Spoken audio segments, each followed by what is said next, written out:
Août 1940. Après avoir battu la France, Hitler veut mettre l'Angleterre à genoux. Mais une incroyable maladresse va brutalement changer les plans du dictateur nazi. Un grain de sable qui fera basculer la bataille d'Angleterre.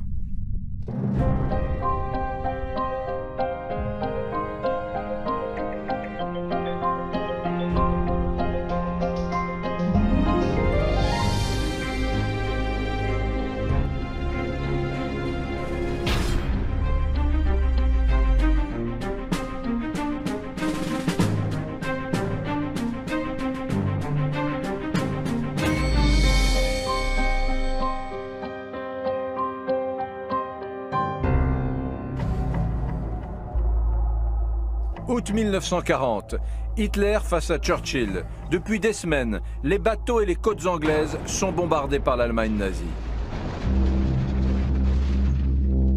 Ce qui est en question, c'est la survie du Royaume-Uni. Le Troisième Reich continue sa progression fulgurante. Hitler est sûr de son fait. Dans quelques semaines, toute l'Europe sera sous sa coupe.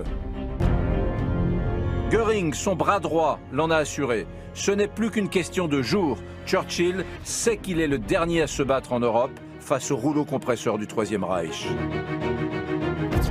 La guerre est maintenant impitoyable entre l'Angleterre et l'Allemagne nazie. Mais alors qu'Hitler a l'ascendant militaire sur les Anglais et que la victoire est proche, un grain de sable va le pousser à modifier sa stratégie. Contre toute attente, alors qu'il vole de succès en succès depuis le début de la Seconde Guerre mondiale, Hitler va laisser échapper une victoire pourtant acquise sur l'ennemi britannique. Quel est donc cet événement à l'origine de la première grande erreur tactique d'Hitler? La terreur doit convaincre les Britanniques de céder. C'est un incroyable incident qui va entraîner ce changement de stratégie du Führer. Une erreur commise par l'équipage d'un seul bombardier allemand va être à l'origine d'un véritable retournement de situation. Même si c'est une erreur, peu importe, ils ont pilonné des civils de nuit. Je me suis plongé dans cet épisode ahurissant du plus grand conflit armé de l'humanité pour retracer les derniers rebondissements de cette histoire peu connue du grand public et découvrir quel grain de sable a tout fait basculer.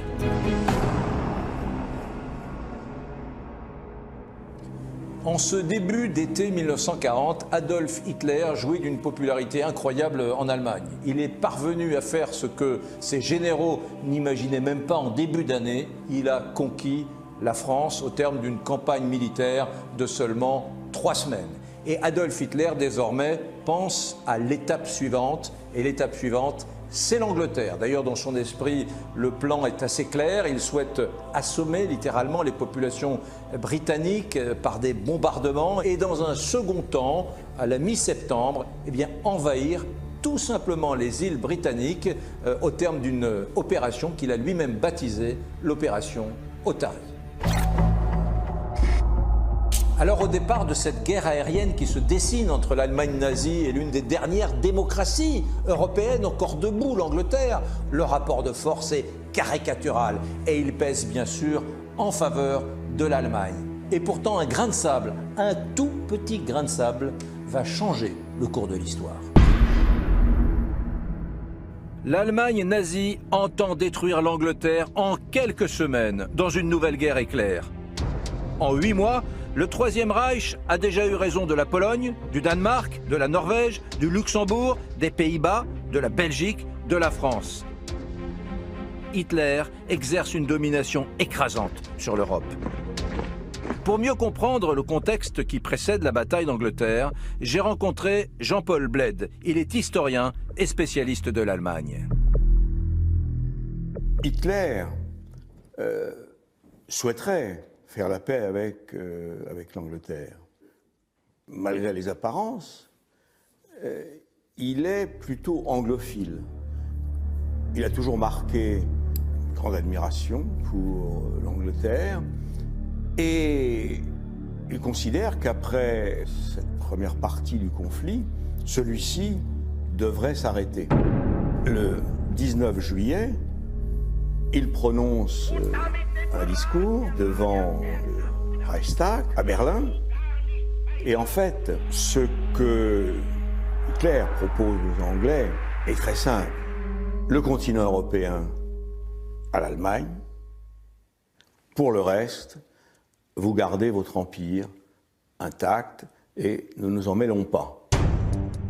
Hitler propose même d'octroyer des colonies françaises aux Anglais. Pour lui, les Britanniques sont des Nordiques comme les Allemands et c'est pour cela qu'il souhaite négocier avec Churchill. Anne Quinchon-Caudal, historienne des idées, nous rappelle cet aspect de l'idéologie nazie. Pour Hitler, les Anglais font partie du groupe de races supérieures de l'humanité que les nationaux-socialistes appelaient globalement la race nordique. Et donc il y avait de ce point de vue-là une incompréhension. Pourquoi est-ce que les Anglais ne vont pas dans le même sens que le Reich nazi ? Depuis le début de la guerre, Adolf Hitler souhaite faire des Anglais ses alliés. Mais ses appels du pied ont toujours été refusés par Winston Churchill. Churchill refuse ces propositions. Je dirais que ça tient au caractère de Churchill. Churchill est depuis longtemps l'homme de la résistance aux ambitions hitlériennes. Donc, il est cohérent avec lui-même. Mais il y a une autre raison, c'est que les Britanniques, dans leur histoire, n'ont jamais accepté qu'un État établit son hégémonie sur le continent. Or, c'est exactement ce qu'Hitler lui propose. We shall defend our island, whatever the cost may be. We shall fight. We shall never surrender. Devant l'absence d'accord, Adolf Hitler décide d'entreprendre une nouvelle bataille. Désormais, la suite sera militaire. Mais pour attaquer une île, il faut un plan bien rodé.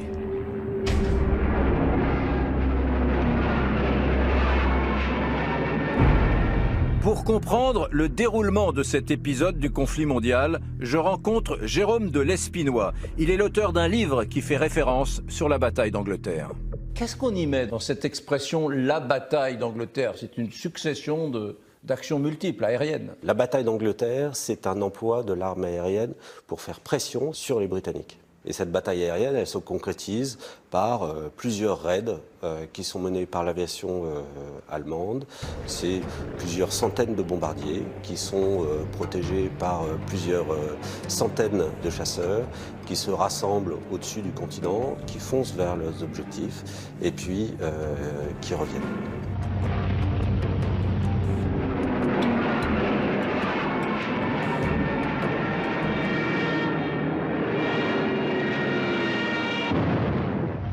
Traditionnellement, cette bataille d'Angleterre, elle commence en juillet 1940 avec le début des attaques massives contre la navigation britannique dans la Manche. Donc, c'est des offensives aériennes menées par les Allemands et des Anglais qui sont dans une stratégie défensive à chaque fois. Hein. C'est attaque-défense, attaque-défense ? C'est attaque-défense, mais la bataille d'Angleterre stricto sensu, c'est vraiment cette bataille qui est menée, comme dit Churchill, par ces quelques centaines de pilotes, 1500 pilotes, dans le but de défendre tout d'abord les bases du Fighter Command et de la Royal Air Force, et puis ensuite le ciel de Londres. Car la bataille d'Angleterre, c'est avant tout un face-à-face entre deux personnalités hors du commun, Adolf Hitler et Winston Churchill. Ce qui est assez fou, c'est que Churchill méprise Hitler. En tout cas, il y a une espèce de détestation immédiate, absolue d'Hitler par Churchill. Il y a une détestation, et je pense qu'il faut le dire, il y a un mépris de classe. Il y a un mépris de classe du vieil aristocrate ancien officier britannique envers le caporal allemand de basse extraction. Au cœur de la bataille qui se joue au-dessus de la Manche, une rivalité tenace entre l'aristocrate anglais et l'ancien caporal allemand. Hitler veut à tout prix faire plier Churchill. Il prépare l'invasion maritime, tout en sachant qu'elle sera difficilement réalisable, hein, les officiers généraux le lui ont dit. Mais voyant le succès énorme, il se dit que l'Angleterre va lui proposer la paix. L'idée, c'est que les attaques aériennes sur l'Angleterre amènent les Anglais à accepter, à proposer une paix, négocier avec l'Allemagne. Car à ce moment, Hitler n'a toujours pas abandonné son projet de paix négociée avec l'Angleterre. Il demande d'ailleurs à ses troupes de ne surtout pas bombarder les populations sans ordre direct. Le capitaine Sylvain Champonois, militaire et historien, connaît bien l'importance de ce moment de la bataille. Face à l'Angleterre, qui est une île, on veut l'asphyxier économiquement. Donc on va s'attaquer aux bateaux, aux convois de ravitaillement. Donc on envoie des chasseurs et des bombardiers légers allemands pour pouvoir les couler.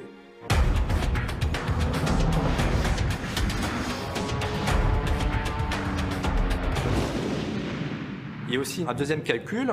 En attaquant les convois britanniques, la Royal Air Force est obligée de décoller, d'exploser ses équipages, et on espère abattre un nombre assez conséquent de chasseurs britanniques pour pouvoir fragiliser la Royal Air Force et faciliter ensuite la conquête du ciel britannique avant de faire un débarquement amphibie. Pour Hitler, la bataille d'Angleterre doit être achevée en quelques semaines. Pour Churchill, l'enjeu est beaucoup plus important. Ce qui est en question, c'est la survie du Royaume-Uni. Parce que si cette bataille est perdue, à ce moment-là, probablement, y aura-t-il d'autres issues que le traité ? Alors que de l'autre côté, c'est une bataille importante, évidemment, mais dont ne dépend pas la survie de l'Allemagne et le dénouement de la guerre. Dans la bataille qui se joue, le contrôle des airs est l'élément central. Hitler peut compter sur une flotte aérienne massive, moderne, récente.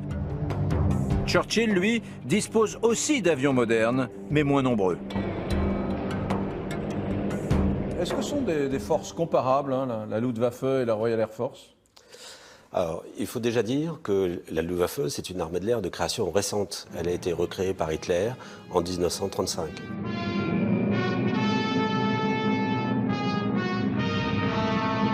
La Royal Air Force, c'est la plus vieille armée de l'air indépendante du monde qui a été créée en 1918. Et donc, il y a une armée de l'air qui est de conception tout à fait récente, nouvelle, la Luftwaffe, et qui est construite autour de l'aviation de bombardement. L'arme offensive dans la guerre aérienne, c'est le bombardier. Et donc, toute la force de la Luftwaffe, elle réside autour de 1500 à 2000 bombardiers moyens. Et c'est là-dessus que va s'appuyer Göring pour attaquer l'Angleterre. Et ce sont ces bombardiers allemands, en particulier, qui vont être à l'origine d'un événement inattendu, d'un incroyable grain de sable qui va changer le cours de la bataille d'Angleterre. On a dit 1500 avions côté allemand, des bombardiers essentiellement. Combien du côté britannique ? Début juin, mi-juin, il ne reste plus qu'au Fighter Command quelque chose comme 300 avions modernes pour lutter contre la Luftwaffe. Et lorsque va débuter la bataille d'Angleterre en juillet, ils auront reconstitué un Fighter Command à 450 avions modernes. Qui sont ceux qui vont diriger les opérations de part et d'autre ? Alors, on a des deux côtés des aviateurs qui ont participé à la Première Guerre mondiale. Du côté allemand, on a Göring, qui dirige la Luftwaffe, qui a un prestige exceptionnel, mais qui est le premier dignitaire nazi après Hitler, le successeur désigné de Hitler. Et donc, Göring, il a énormément de responsabilités, donc il ne dirige pas en permanence la bataille aérienne.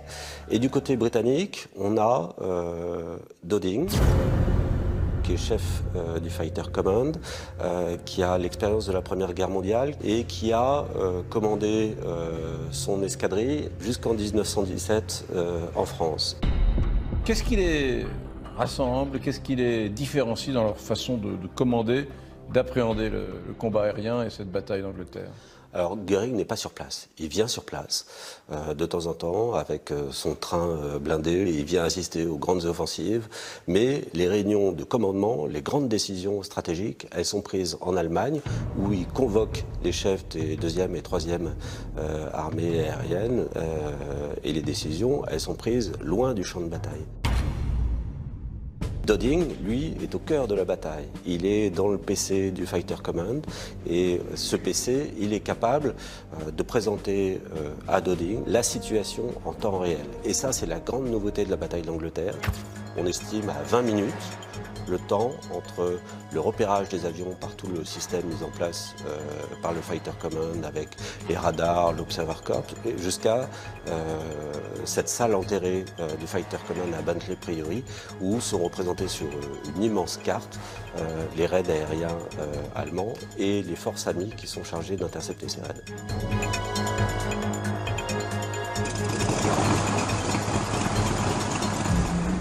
Pour les Allemands, cette bataille est presque une formalité, une étape dans un projet global, la conquête de l'Europe. Tout concorde d'ailleurs pour qu'Hitler emporte facilement le combat contre les Anglais, mais un grain de sable va inverser le rapport de force. Du côté allemand, il y a certainement un excès de confiance, et puis il y a aussi les rapports dont dispose Göring sur la force réelle de l'aviation britannique. Et ces rapports laissent entendre que la Luftwaffe ne fera qu'une bouchée de cet adversaire. Or évidemment, les choses vont se passer quelque peu différemment. La rivalité, ou plutôt la lutte entre Adolf Hitler et Winston Churchill s'annonce âpre et violente. Hitler a en face de lui un Churchill qui est aussi volontaire, aussi hargneux, aussi déterminé, jusqu'au boutiste que lui. Il est obligé d'admettre que le combat sera long et qu'il ne gagnera pas aussi facilement, mais il est convaincu qu'il gagnera et que Churchill ne doit pas vendre la peau de l'ours avant de l'avoir tué. Hitler pense que Churchill a un comportement dément, que ce qu'il fait est criminel vis-à-vis de son peuple, puisqu'il va entraîner son peuple dans une guerre totale. Pour Hitler, il n'y a pas d'autre solution, ce sera soit le Reich, soit l'Empire britannique. Hitler souhaite accélérer le rythme, intensifier les combats. Il veut démontrer à Churchill l'étendue de sa puissance. Après un entretien qu'il a avec ses chefs militaires au Berghof le 31 juillet, on passe à la deuxième phase et elle démarre le 13 août. Elle doit préparer l'invasion de l'Angleterre, car l'objectif final, c'est cela. On va mettre hors de combat l'aviation britannique, après quoi on pourra lancer une opération d'invasion. Et cette invasion, elle a été fixée au 15 septembre. Après avoir bombardé sans relâche les côtes du sud de l'Angleterre, les nazis s'orientent vers de nouveaux objectifs. Les destructions d'infrastructures militaires par les raids aériens allemands se multiplient.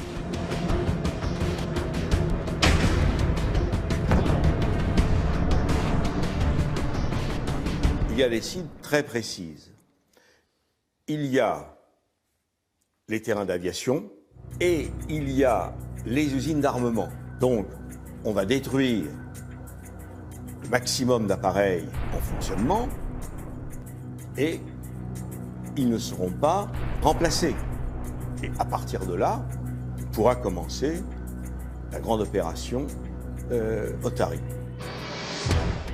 L'opération Otari, c'est l'invasion du Royaume-Uni.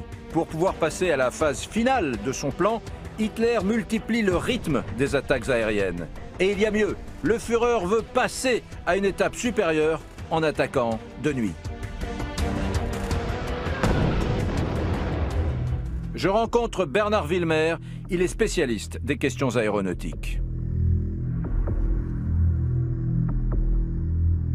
On lance des attaques de nuit. Techniquement, c'est facile de partir en mission de nuit? Non, les missions n'étaient pas faciles pour 3 raisons. La première raison, c'est que à ce moment-là, il n'y avait pas de GPS. Donc c'était le cap, la carte et puis la montre. Bon. Et puis après, il y a le vent, il y a la météo. La prévision météo à l'été 1940, c'est pas tout à fait la même que maintenant.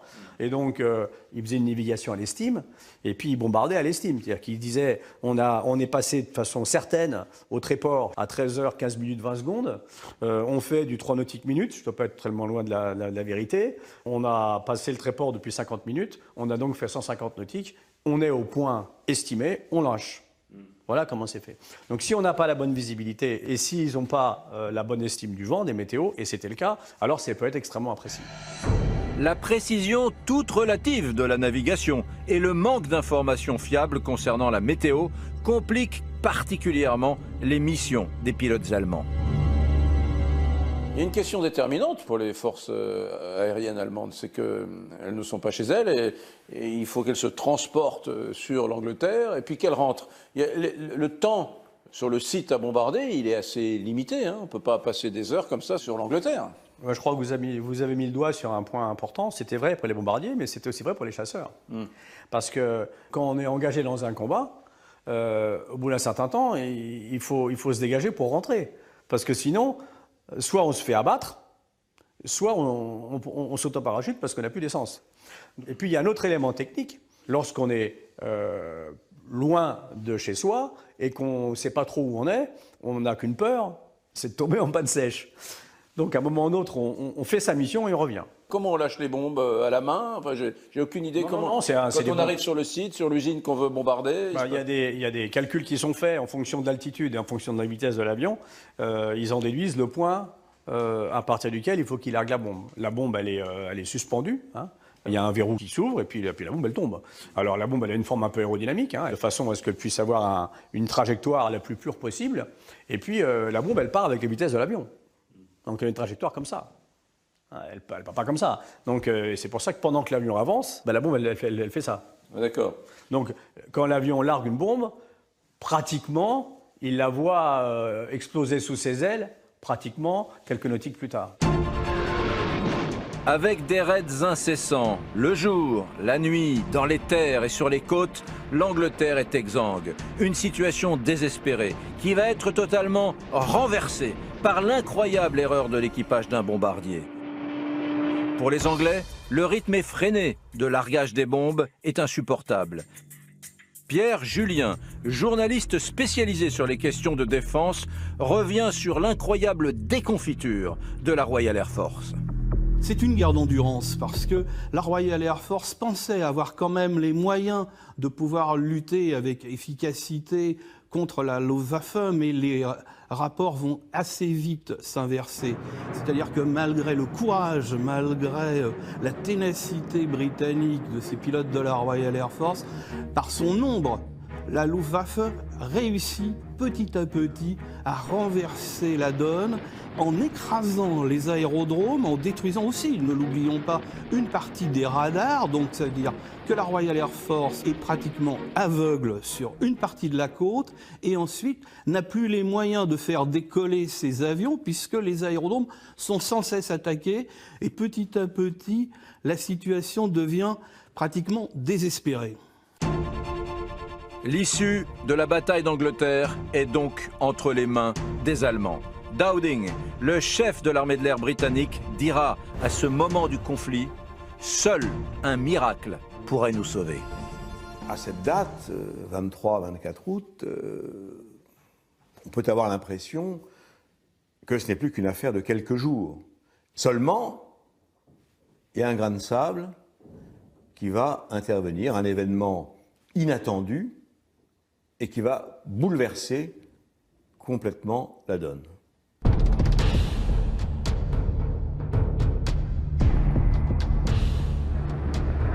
Alors on est en pleine bataille d'Angleterre. D'un point de vue aérien et militaire, les Allemands sont plutôt je dirais, victorieux. On peut même imaginer qu'ils sont à quelques semaines, quelques jours même d'une victoire dans les airs. Et pourtant, il va y avoir un événement dans la nuit du 24 au 25 août. Que va-t-il se passer? Il va y avoir un bombardement qui va être fait par un avion allemand sur une cible bien au nord des cibles prévues au départ. En pleine nuit, des bombes vont s'abattre sur Londres et tuer une dizaine de civils. Ce bombardement est un raté incroyable d'un équipage allemand perdu au-dessus de l'Angleterre. Dépassés par les événements, les pilotes ont largué leurs bombes à l'aveugle. Ils l'ignorent encore, mais ils viennent de commettre un geste à la portée considérable. Et là, ça va être la grande surprise. Pour la première fois, Londres. Londres, la ville que Hitler a surtout empêché de bombarder, va être touchée au cœur.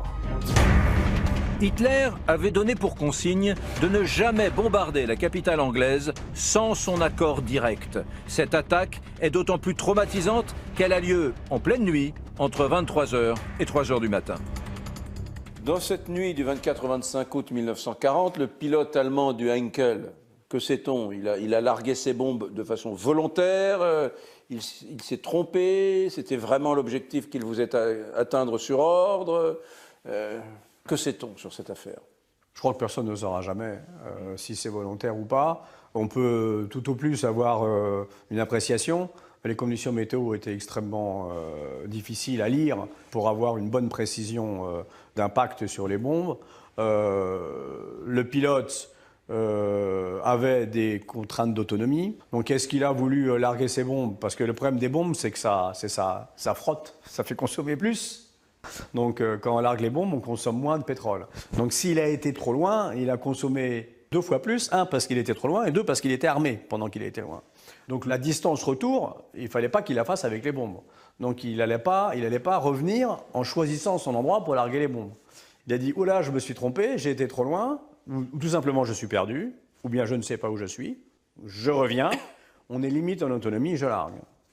Même si c'est une erreur, peu importe, le résultat il est là. Ils ont pilonné des civils de nuit. Alors, manque de visibilité, carburant limité, matériel défaillant, les raisons de cette incroyable erreur humaine sont probablement multiples. Mais c'est bien Londres, la capitale du monde libre, la ville de Churchill, qui a été frappée de plein fouet. Et suite à cet incroyable grain de sable, c'est la guerre elle-même qui va prendre une nouvelle dimension. Là, il apprend ça, alors il est un peu incrédule, il pense que l'information est fausse, donc les Britanniques vraiment pragmatiques demandent une contre-expertise, donc on envoie des personnes sur le terrain pour localiser vraiment où a lieu la frappe. On s'aperçoit que la frappe est vraiment dans Londres. Quelle est la nature de la frappe? Est-ce que ça peut être une erreur, un appareil britannique qui est tombé, des bombes britanniques? Donc on voit que ce sont des fragments de bombes allemandes. Et pour Churchill, on ne va pas dire que c'est une bonne nouvelle, mais ça lui permet aussi d'avoir un plus grand soutien de la population britannique et de mettre son état-major et certains membres de son cabinet qui sont un peu réticents à aller plus loin. En réaction, Churchill, en fin stratège, va prendre une décision capitale pour la suite du conflit. Ce grain de sable, cette petite erreur en réalité allemande de bombarder Londres, c'est une opportunité que Churchill va immédiatement récupérer en lançant le lendemain un raid de bombardiers anglais sur Berlin. Berlin qui vit au son de la musique, les rues sont illuminées, les gens vivent tout à fait normalement comme s'il n'y avait pas de guerre autour d'eux. Les alarmes vont retentir dans la capitale du Reich, les bombes vont tomber.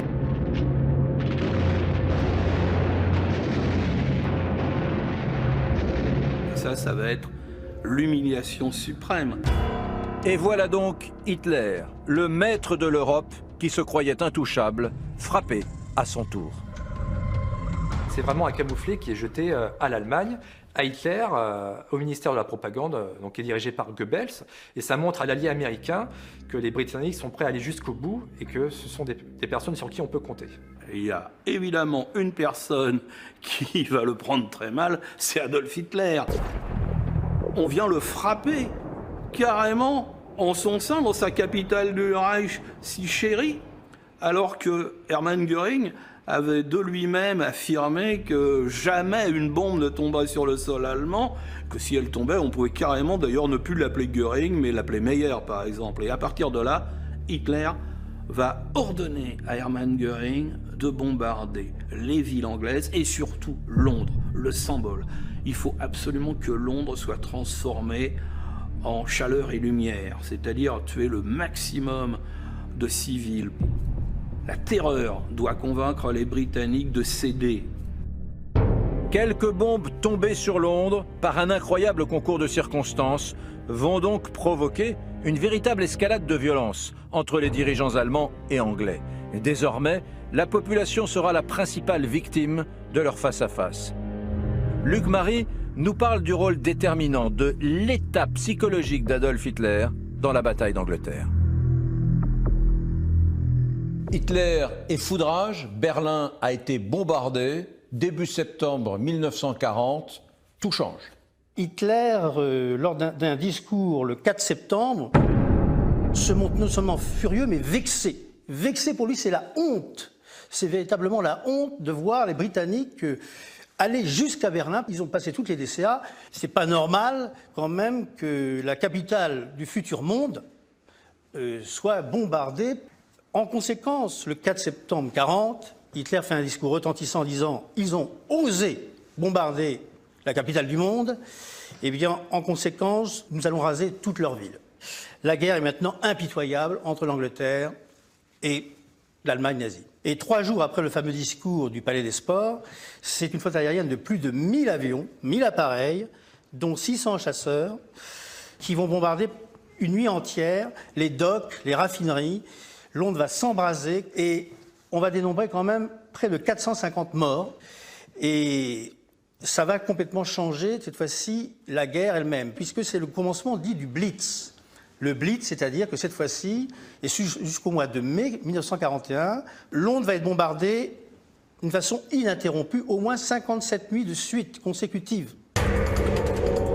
Le Blitz, c'est donc le bombardement éclair et systématique de toute la ville de Londres.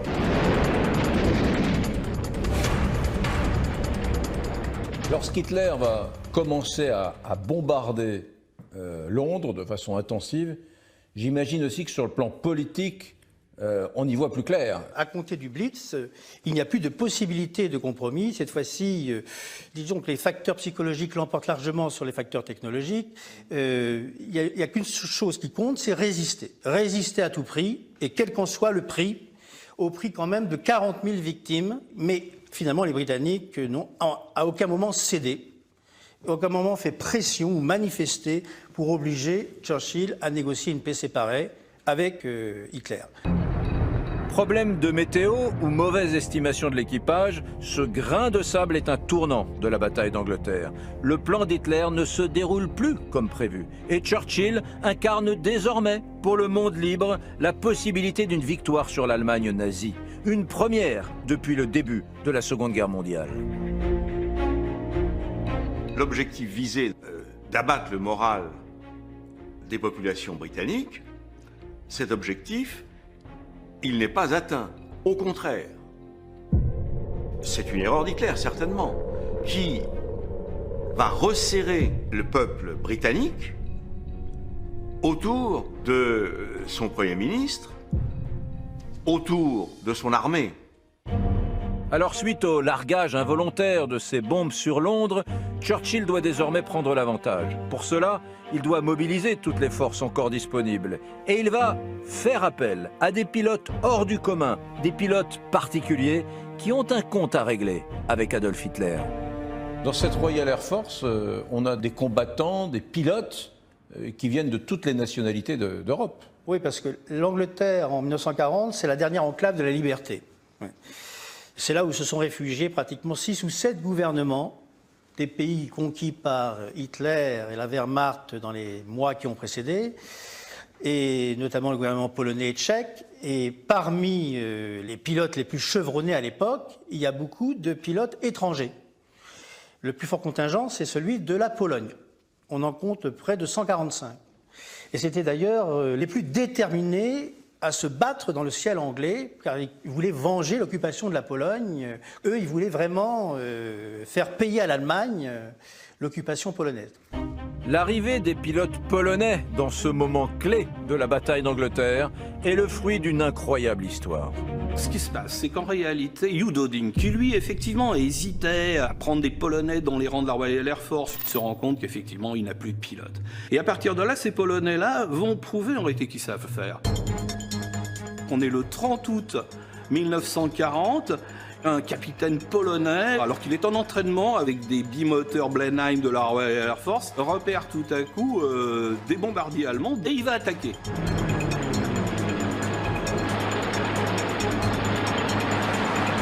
Personne ne lui a demandé, mais il y a son sang de Polonais qui veut cet esprit de revanche par rapport à l'ennemi nazi, et il va piquer sur l'avion et il va l'abattre.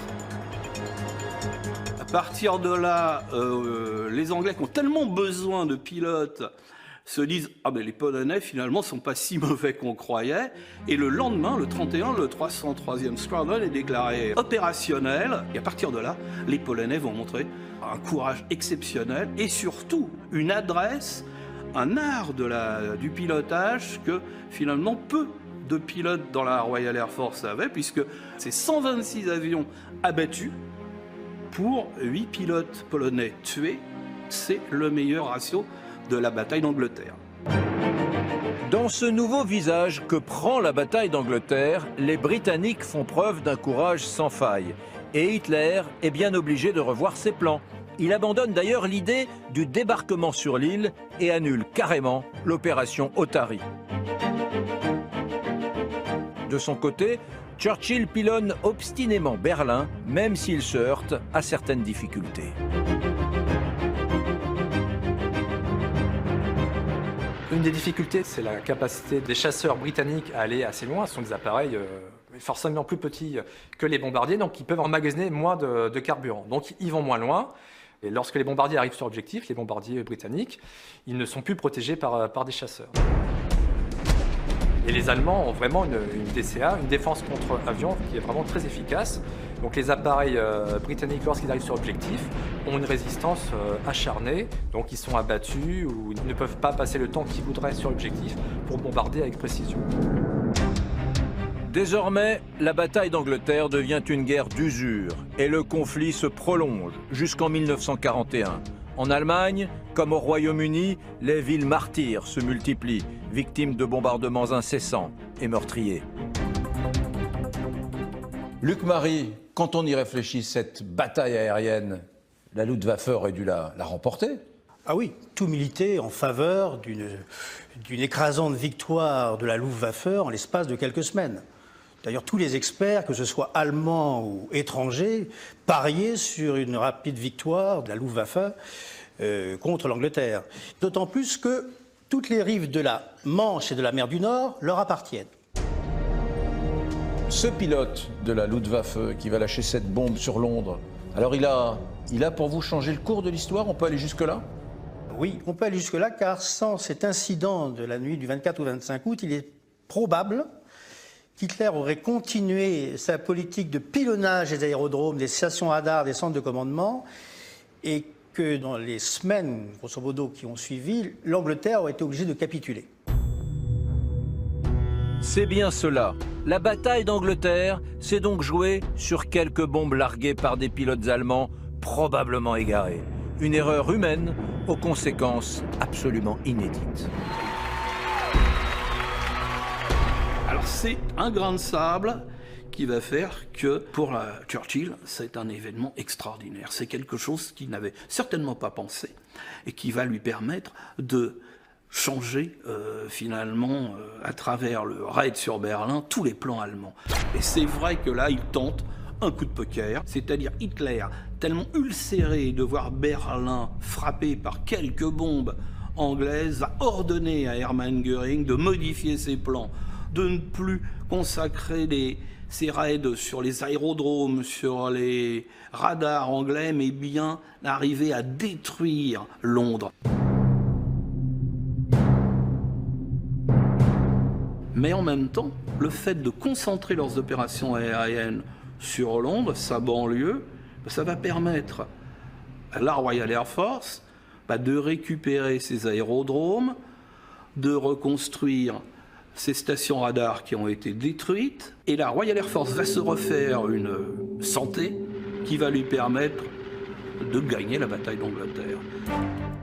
Berlin a donc subi les assauts de la Royal Air Force et la réaction de Churchill, l'attaque de sa capitale, ont finalement déstabilisé Adolf Hitler. Car cette bataille d'Angleterre, qui selon les plans du Führer ne devait durer que quelques semaines, se déroulera finalement sur près d'une année, de juillet 1940 à mai 1941.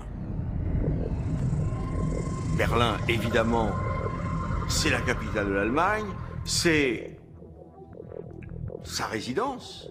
Donc il y a tout cela dans sa réaction, d'autant plus surprenante que la victoire paraissait toute proche. Cette décision, elle renvoie à la personnalité d'Hitler, personnalité souvent imprévisible, et c'est une décision erronée, qu'il a prise seul et qu'il a prise sous le coup de la colère, de la pulsion. Donc, c'est le registre émotionnel qui prime dans cette décision, ce qui n'était pas sans lui arriver. Et là, on en a un exemple typique, avec des conséquences qui ont été gravissimes pour l'Allemagne. Ce grain de sable a donc radicalement changé le cours de la Seconde Guerre mondiale, faisant basculer Hitler dans une réaction émotionnelle, passionnelle, qui a sans doute affecté sa stratégie politique et militaire. Ce refus de Churchill d'aller à la paix a sans doute marqué un tournant essentiel dans la politique d'Hitler. Il a été emprisonné, vous le savez, après son coup d'État manqué en 1923. Quand il est revenu dans la vie politique dans les années 20, il a été beaucoup plus stratège et politique qu'idéologue. Et ce refus de Churchill va le faire rebasculer dans l'idéologie. C'est-à-dire qu'à partir d'août 1940, il va prendre des tas de décisions qui, militairement et stratégiquement, ne se justifient pas, mais qui vont répondre à ses projets idéologiques, ses projets pour l'Europe et la domination du monde. Certes, à ce moment, Hitler s'apprête à entrer en guerre contre la Russie soviétique et ce peuple slave qu'il compte asservir. Mais Churchill restera sa véritable obsession. C'est Churchill qu'il mentionne tout le temps en disant que ça n'est pas possible et que Churchill aura la défaite qu'il mérite. Jusqu'au bout, Hitler pense qu'il va gagner face à Churchill. Donc c'est vraiment une confrontation de personnes plus que de peuples. La volonté farouche et la pugnacité de Churchill et de tout le peuple britannique derrière lui ont eu raison des plans d'Hitler. La bataille d'Angleterre sera d'ailleurs la première défaite d'envergure du Troisième Reich. Never in the field of human conflict was so much owed by so many to so few. Alors quand Churchill dit « jamais dans l'histoire des conflits, tant d'hommes ont dû à si peu », il ne faut quand même pas oublier non plus le sacrifice des civils. Et la volonté inébranlable des Britanniques, qui ont toujours gardé le sens de l'humour et qui n'ont jamais cédé à la panique, ni à la revendication après toutes ces nuits consécutives de bombardement. C'est donc à cause d'un incroyable raté, probablement dû à la seule négligence d'un équipage allemand, que la Seconde Guerre mondiale a pris un nouveau tour. Les pilotes, égarés ou tout simplement paniqués, ont décidé de larguer leurs bombes avant de rentrer vers leur base, en Allemagne. Ce largage de quelques bombes dans la nuit londonienne du 24 au 25 août 1940 a donc eu un impact déterminant sur la suite des combats.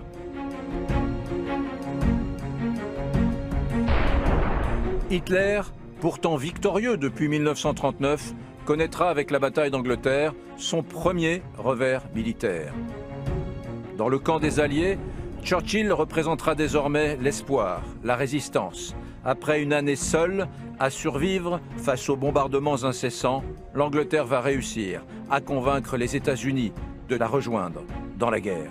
Un renfort qui inversera définitivement le rapport de force entre alliés et forces de l'Axe. La suite, on la connaît, le Troisième Reich s'effondrera, mais Churchill demeurera le fantôme d'Hitler jusqu'à la fin de la guerre.